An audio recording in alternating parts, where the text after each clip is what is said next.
The number one reason people don't retire early isn't money. It's 4 words. What about health insurance? Tina retired at 55, a full 10 years early, and she pays $205 a month for complete coverage. She got sick overseas, saw a doctor, got all of her medicine, and walked out for $99. She had every penny back within a week. If insurance is the only thing keeping you chained to your desk until 65, watch this. Another question I get is insurance. So let's talk about how you handle insurance, and then I'll talk about how I handle insurance. Yeah, insurance can be a scary topic. I started traveling right away. So what we did was a travel insurance through Safety Wing, and they offer insurance all over the world. There's only a few countries where they don't cover you, but it's really comprehensive all over the world, and they have, flight cancellation protection and stuff like that. So Safety Wing is a great one if you're leaving the country.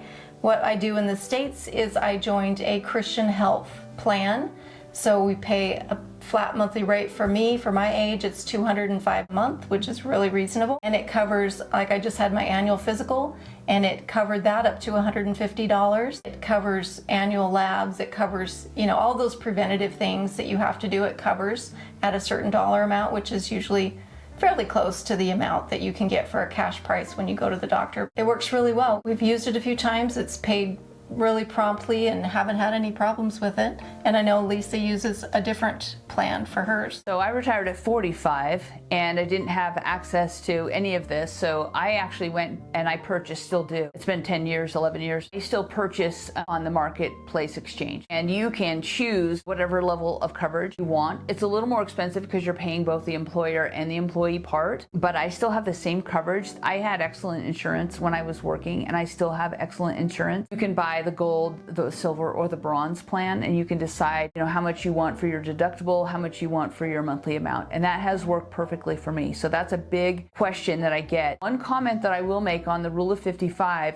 my employer said if you work until 55, then you can have our insurance up until you get Medicare coverage. So if you retired at the place that I worked at, you would have an extra 10 years of coverage at the same price that you were paying beforehand. And that might be something you check with. That would be probably an HR or an admin question, but that might be an additional bonus. That was something that was offered. Again, I didn't qualify for that because I was 10 years earlier, retired 10 years earlier than that. That is also an option. So don't let the insurance question make it so that you work longer if you don't want to. Right. The exchange is really easy. It's like a shopping. You go and you look at the different plans and you just select the one that you want, and you can change it every year if you like. And isn't it income-based? It's income-based, and I get dental insurance and health insurance there. And because I use the same plan, I get a discount on dental insurance. So I still have the same coverage. When I was working, I worked full-time for 20 years before I retired, and I still have essentially the same coverage. And that is an option for a lot of people, or some kind of a co-op or an exchange like you're in works as well. So I think the main reason or the main hesitation that people have is, what do I do for insurance? What if I run out of money? And if you take a 4 to 5% safe withdrawal rate, your money is going to continue to grow if it's invested in the stock market. And let's say you're pulling out 4 or 5% of that, and the market's growing at an average of 8%, then your money is going to continually grow. And you have up and down years. Sometimes the market will be higher than 8%,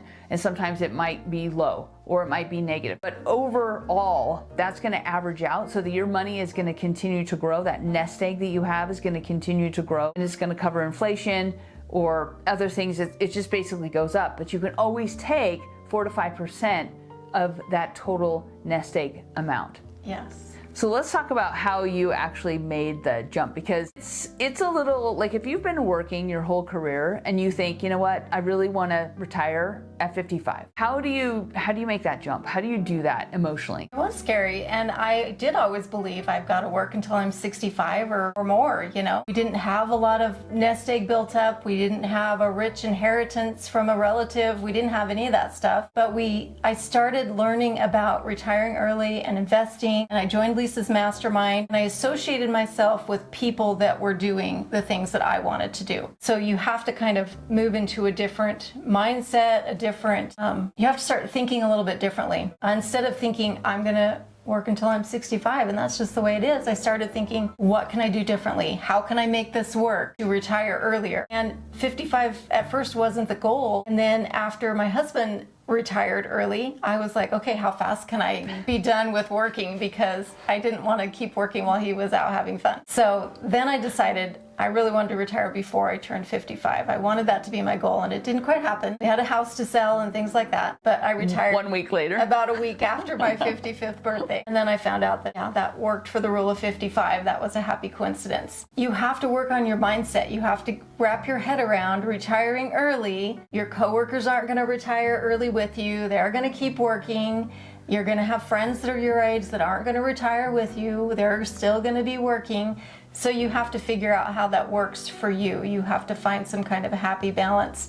And we just started traveling. And so it didn't matter if our friends were still working because we were out having fun. But you just have to positive affirmations. Lisa gives a lot of information away for free on her YouTube channel. Watch her videos. If you can figure out your retirement number, what's the comfortable number for you to retire and how you can get to that point and stop working, then do that on your own. You can do it on your own. If you're like me and you needed a little more one-on-one help, Lisa has her mastermind that I joined that is an amazing program that will help you get not only the confidence and the mindset work around, all of these rules and things that we've been told all of our life about how things should work. They don't have to work that way. So it's this weird mental, emotional, spiritual, all of the things together. You have to kind of come to grips with living a different lifestyle than 90% of the people around you are living. And it's an amazing lifestyle. And most people want that. Yes. So let's talk about preparation. You talked about preparation. So you prepared.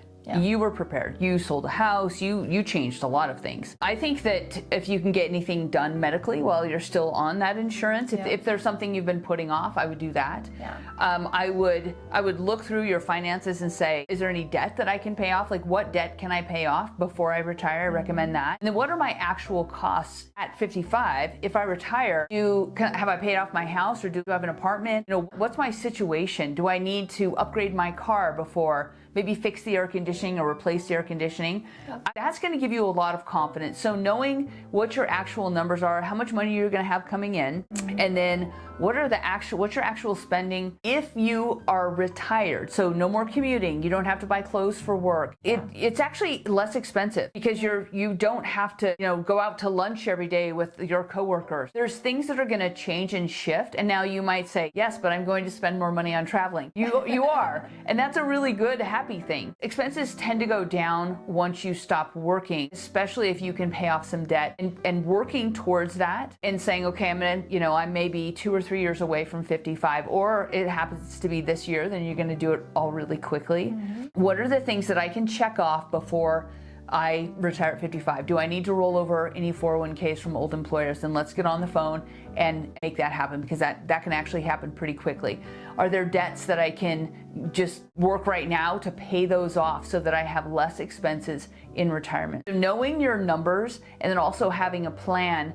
If you fix your air conditioning, if you do all the things that you've been putting off, all of a sudden you're going to have this confidence that Tina is talking about, because you're actively working towards a plan, and that's going to make it so that some people honestly don't need any motivation. They're like, I would be gone yesterday if I knew about this rule of 55. So if you have time to plan, then just plan this out. Yes, you can go to another job. Yes, you can work part-time, but it has to be in a different employer than the one that you use for the rule of 55. So you can be as creative. You're only limited by your own creativity. So layer your situation. What is your situation? What are your expenses, and what is your income? And how can the rule of 55, how does it fit into your plan? And can it be part of this layering system that allows you to leave 10 years earlier than the normal person? Amazing. Penalty-free access. Yeah. Final comments, Tina? That's awesome. I say just do it. Just figure it out. Retire as early as you can. Make it work. Call Lisa. Join her mastermind.